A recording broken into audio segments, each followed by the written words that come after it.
So basically, this is a question from Brian Remini saying, should I invest in stocks or bonds? Probably the best way of explaining this or answering this is asking what is your expected return.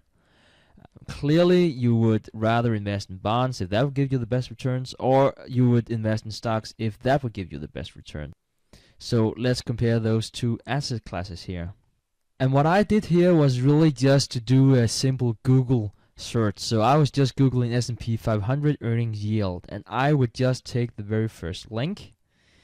And as you can see here, the earnings yield right now is just around 5%. So really simple, if you had $1 million, you would get 50,000 in return.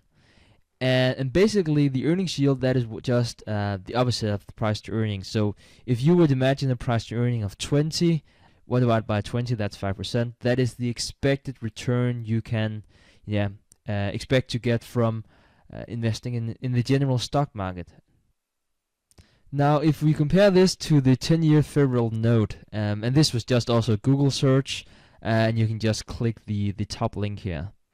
And what you'll see here when you look at the 10-year, that is this column here, you can see that right now that is 2.06%.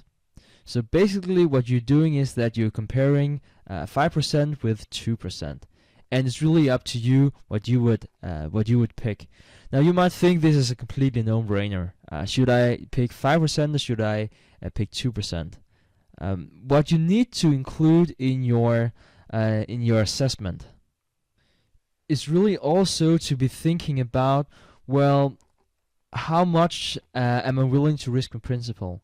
If you invest in good stocks, and even in a time like this when the stock might be a bit overvalued, I don't think that in the long run you'll lose your principal.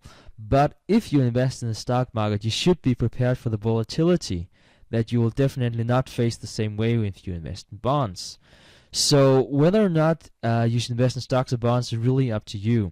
At least in my opinion, if you see like a somewhat large discrepancy between stocks and bonds, that's 2% and 5%, my choice might be stocks. Again, they might be overvalued, but again, that's really up to you to decide. But I would definitely, as a starter, look at those two different things: the earnings yield for stocks and for bonds, respectively, and then determine which security classes you want to take a closer look at.